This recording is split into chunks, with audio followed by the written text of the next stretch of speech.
नमस्कार बच्चों। आज हम कक्षा 8 का जो अपना चतुर्थ अध्याय है सदैव पूर्तो निदेहि चरणम, उसके प्रश्न उत्तरों का अध्ययन करेंगे। हमने पाठ का अध्ययन है वो पिछले वाले जो अपनी क्लास है उसमें हमने कर लिया है। अगर आपने वो वीडियो नहीं देखा है तो पहले उस वीडियो को देख लीजिए जा करके, फिर इसके प्रश्न उत्तरों का जो अपना वीडियो आज का होगा उसको देखिए।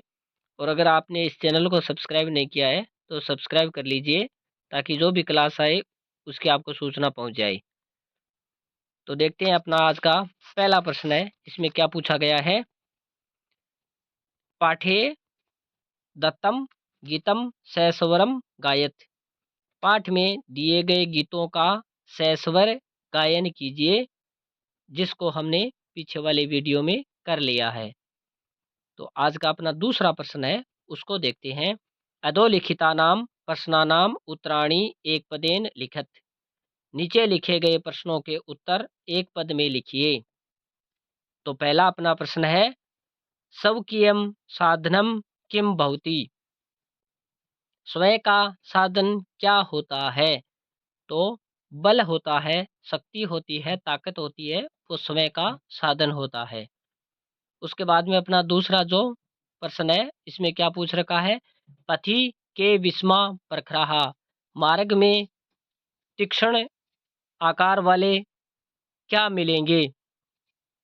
तो पाषाण यानी पत्थर मिलेंगे। सततम किम करणीयम। तो सततम ध्येय स्मरणम करणीयम। उसके बाद में अपना घय है, एतस्य गीतस्य रचयिता कह। इस गीत के रचयिता कौन है। तो श्रीधर भास्कर वर्णेकर। उसके बाद में अपना पांचवा प्रश्न है, सह कीदृश कवि मन्यते। तो सह राष्ट्रवादी कवि मन्यते। ये अपना दूसरा प्रश्न है। उसके बाद में हम देखते हैं आगे वाला अपना प्रश्न। तीसरा प्रश्न है, इसमें क्या पूछ रखा है। मंजूषात क्रियापदानी मंजूषात क्रियापदानी चित्वा रिक्तस्थानानि पूरयत। नीचे लिखे गए क्रियापदों को चुन करके रिक्त स्थानों की पूर्ति कीजिए।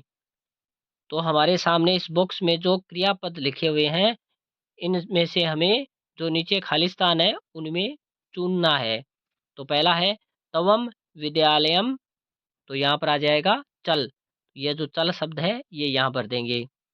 उसके बाद में दूसरा है राष्ट्रीय अनुरक्तिम विदेही। तो ये अपना विदेही शब्द है, इसको भर देंगे, यहाँ पर आ जाएगा विदेही। इसके बाद में तीसरा है मह्यम जलम देही। तो ये जो देही शब्द है ये आ जाएगा मह्यम जलम देही। उसके बाद में अपना चौथा जो खालिस्तान है उसमें क्या पूछा है। मूढ़ है धन्याक तृष्णाम।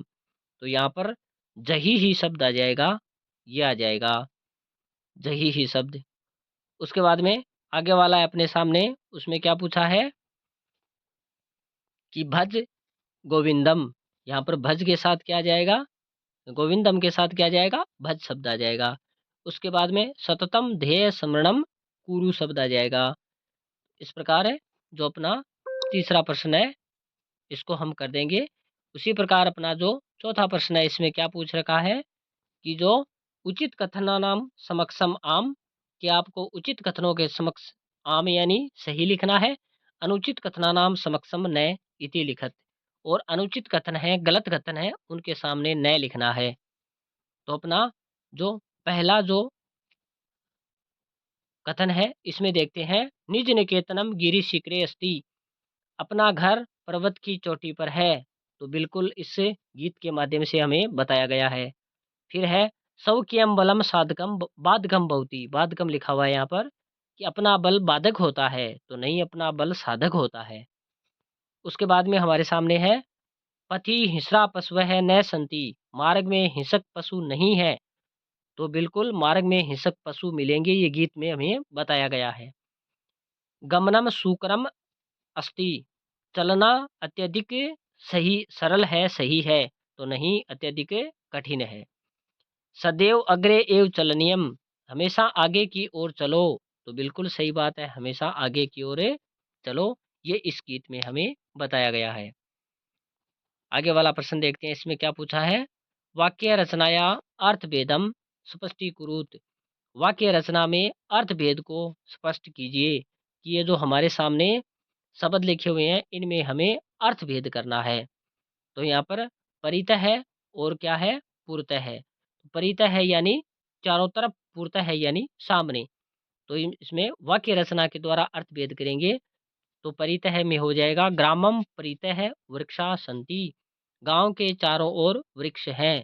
उसके बाद में हमारे सामने है पुरतः वाला, तो विद्यालयस्य पुरतः उद्यानम अस्ति, विद्यालय के सामने उद्यान है। तो परितः है यानी चारों ओर, पुरतः है यानी सामने। उसके बाद में दूसरा वाक्य है नगः है। नगः यानी पहाड़, हिमालय सर्वश्रेष्ठ नगः वर्तते, हिमालय सर्वश्रेष्ठ पर्वत है। उसके बाद में है नागः है शब्द, नागः है भयंकरम भवति, नाग भयंकर होता है। उसके बाद में विस्मा और समा, तो आरोहणम प्रधानाध्यापक है, प्राचीन काले ध्वजारोहणम करोति। आरोहणम का मतलब क्या होता है, ध्वजारोहण यानी ऊपर जो आरोहणम, पहले हम आरोहणम को देखते हैं कि आरोहणम का अर्थ होता है ऊपर की ओर ध्वजारोहण करना। तो यहाँ पर आरोहणम शब्द है वो हमारे सामने लिखा हुआ है कि प्रधानाध्यापक है, प्राचीन प्राचीन काले ध्वजारोहणम करोति। तो ये शब्द है हमारे सामने है। आरोहणम का मतलब ऊपर उठाना, अवरोहणम का अर्थ क्या होता है, सायंकाले ध्वजस्य अवरोहणम भवति, यानी सायंकाल के समय ध्वजारोहण होता है, उसका अवरोहण किया जाता है यानी उनको उतारा जाता है। उसके बाद में है विस्मा और समा, तो विस्मा हो जाएगा मार्ग विस्मा पाषाणम पाषाणाय संति, और समा यानी सजना सर्वथा समा भवंती, सजन हमेशा समान होते हैं। तो इस प्रकार हमें इनको वाक्यों के द्वारा अर्थ भेद कर देंगे। उसके बाद में हमारे सामने पांचवा प्रश्न है, मंजूषात है अव्यय पदानी चित्वा रिक्स्थानानि पूरयत। नीचे लिखे गए पदों में अव्यय पदों को चुन करके रिक्त स्थानों की पूर्ति करनी है। तो हमारे सामने पहला है विद्यालयस्य पुरतः एकम उद्यानम अस्ति, तो यहाँ पर पुरतः शब्द आ जाएगा। उसी प्रकार है सत्यम एव जयते, तो यहाँ पर क्या आ जाएगा, एव शब्द आ जाएगा, सत्यम एव जयते। उसी प्रकार अपना तीसरा है, इसमें क्या दिया हुआ है, किम भवान स्नानम कृतवान, तो खलु आ जाएगा यहाँ पर।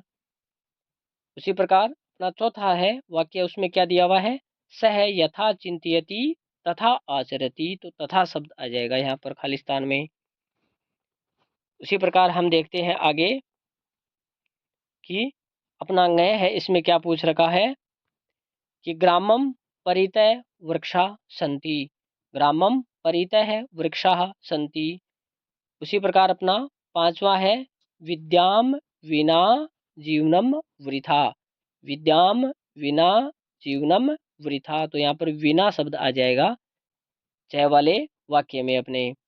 इसी प्रकार छह वाला वाक्य है, इसमें भगवंतम भज शब्द है, तो यहाँ पर आ जाएगा सदा, सदा भगवंतम भज। तो यहाँ पर भगवंतम शब्द है, इसके साथ सदा जो शब्द है अव्यय शब्द वो आ जाएगा। उसी प्रकार हम अपना जो छठा प्रश्न है, इसमें पूछ रखा है हमारे सामने कि विलोम पदानी योजियत, विलोम पदों को जोड़िए। योजियत का मतलब होता है जोड़ना, विलोम पदों को जोड़िए। तो हमें जो आमने सामने विलोम पद दिए हुए हैं इनको जोड़ना है एक दूसरे के साथ। तो यहाँ पर हमारे सामने लिखा हुआ है पूर्णतः है, तो इसको हम किससे जोड़ देंगे, पृष्ठतः से जोड़ देंगे। उसी प्रकार स्वकीयम है, इसको हम जोड़ देंगे परकीयम।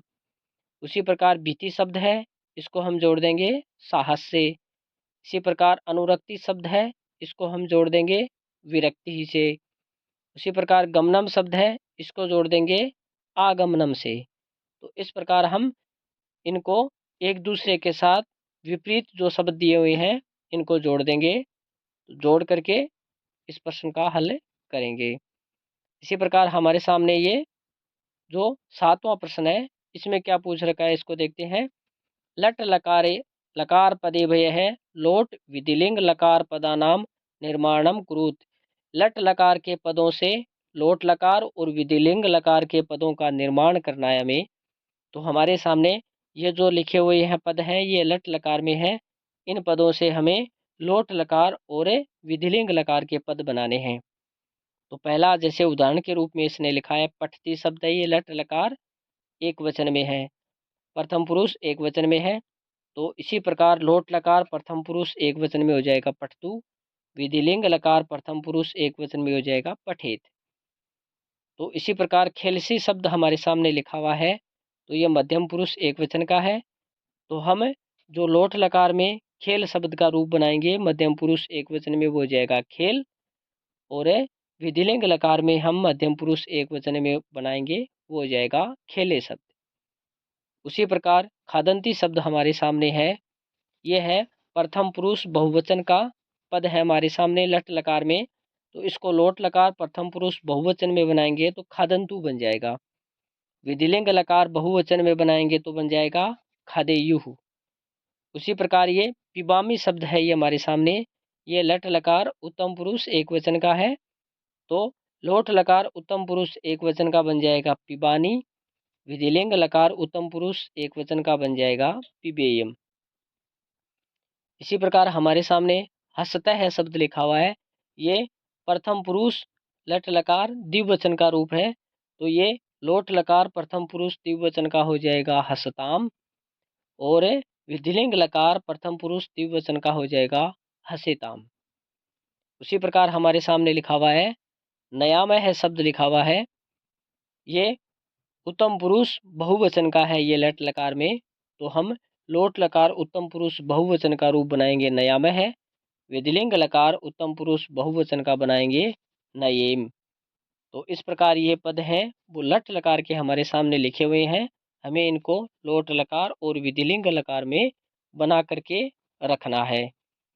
तो इसी प्रकार हम देखते हैं आ के अंदर 7वें प्रश्न में क्या पूछ रखा है, उसको भी देखते हैं कि अधोलिखितानि पदानि निर्देशानुसारम परिवर्तयत, कि नीचे लिखे हुए पदों को निर्देश के अनुसार परिवर्तित कीजिए।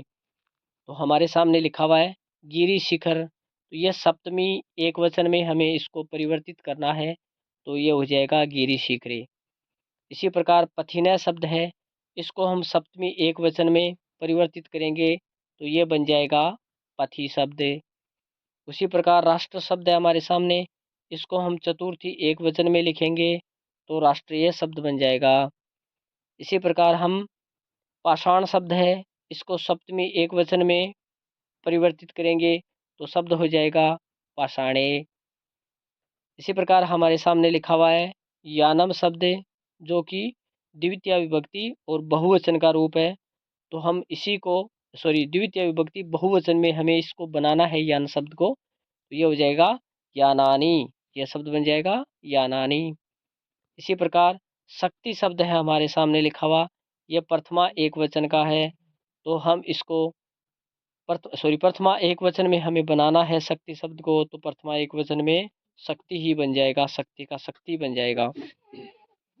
इसी प्रकार पशु शब्द है, ये हमारे सामने दिया हुआ है, इसको हम सप्तमी बहुवचन में बनाएंगे तो ये बन जाएगा पशुसु, पशुसु शब्द बन जाएगा ये। तो इस प्रकार हमारे सामने जो आगे इधर जो ये पद दिए हुए हैं, इन पदों को हमें कह रहा है कि निर्देश के अनुसार इनको परिवर्तित कीजिए। तो हमने ये जो पद दिए हुए हैं हमारे सामने, इन पदों को निर्देश के अनुसार परिवर्तित कर दिया। ये जो निर्देश दिए हुए हैं इनके अनुसार हमें परिवर्तित किया है, और ये जो आगे लिखे हुए हैं ये पद हमने बना करके लिखे हैं। तो उम्मीद है आपको ये क्लास पसंद आई होगी। अगर आपको पसंद आई है तो आप इस चैनल को सब्सक्राइब ज़रूर कर लीजिए और लाइक भी कीजिए। धन्यवाद बच्चों।